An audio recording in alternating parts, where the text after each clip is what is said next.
Hey y'all, what's good? This is your girl Nikki, the aka the Bayou chick, and I just wanted to come real quickly and show you what I got in the mail today. I got seed mail, and this particular seed was suggested by Heather Staley. She's in a Facebook group called Black Girls Who Garden, so check that out if the description fits you. And she makes these really great wooden stenciled wooden designs, and you can check out her work at Heavenly's Creation. I will post the link in the video below. But she recommended marshmallow seeds, and so I've never thought about growing them, and I don't know why, because they have such great medicinal properties. And actually the Greek name Althea officinalis means to cure, and it helps with so many things like bronchospasms. If you're an asthmatic, it helps soothe the cough. You can make a tea with the leaves, helps with sore throat, indigestion. You can use it as an antimicrobial if you have bruises or cuts.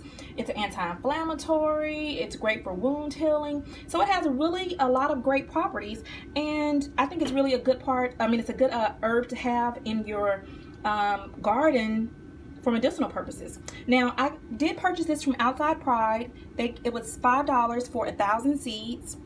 When you're sowing the seeds, it requires about 5 to 6 seeds per plant. So just wanted to give you a heads up on this. And you want to plant it, since it's a perennial, you want to plant it in a place that it's going to permanently be in, once you transplant it. Just because it's a perennial. And also keep in mind that this plant grows to at least 3 foot tall and higher. It has a long stalk. It's kind of one of those plants that just sways, and sways in the wind. It's one of those things. So it would work really great for like a meadow. It's also good to plant some other herbs up under it, maybe, because it would offer shading because it is so tall. So, and it has, the flowers kind of look like rosy, like this wild rosy look.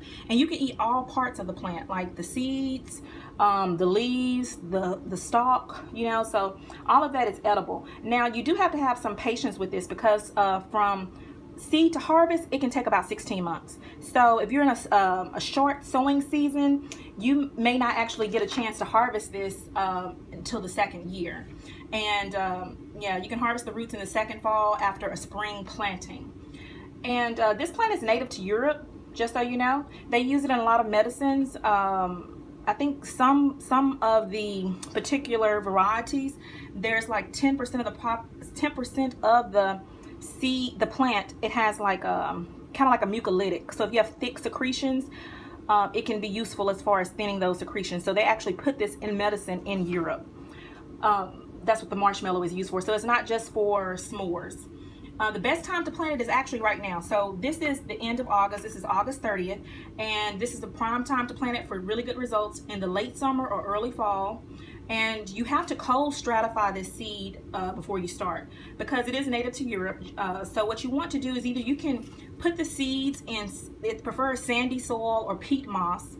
You put it in that, you put it in your trays if you want to do plug trays, or you can decide if you don't have space to keep it in your refrigerator, because it's going to be in your refrigerator for about over a month to a month and a half, until you start to see it germinating. That's when you'll immediately transplant it into the pots that you want it to be in, and then gradually introduce it to the outside to harden it.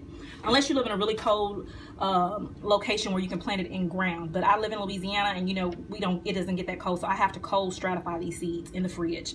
So I'll have to plant it in some peat moss, some damp peat moss, some damp sand. I'm not sure if I'm going to do the Ziploc bag method. It might be easier just because it's going to be taking up space in my refrigerator for such a long period of time. That might be the best route. You want to keep it moist.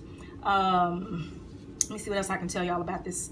It's just, it's going to be a while, so you're going to have some patience when you have this. So I will post updates, post little pictures when I see things that might, interest you, or, might help somebody else down the road. But just know that you're not going to see flowers for over a year. But patience is a virtue. So just wanted to tell you I got the seeds. Once again, thank you, Heather. Y'all check her out if you're looking for some handmade wooden signs. She's your go-to person, and I hope you enjoyed this video. Let me know what you think.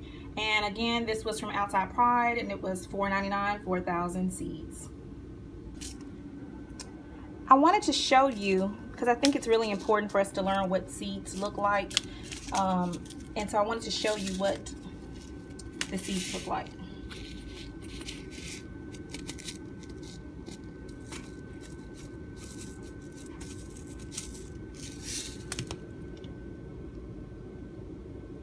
So with, let me see, where's my,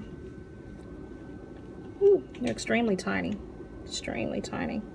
and they don't feel like they have a lot of hard exterior. I guess even if you wanted to, maybe you could even do the scarification method, put some of the seeds in a piece of sandpaper, rub it gently to bruise it a little bit to help the germination process go a little faster. But either way, you're still not going to get any actual flowers that you can use until over a year. But yeah, they're really tiny. So I just wanted to give y'all an idea what these seeds look like. So there are 1,000 seeds in this one pack. Compared to if it was cardamom, you know, there's no way 1,000 pods would fit in a package like this. Okay.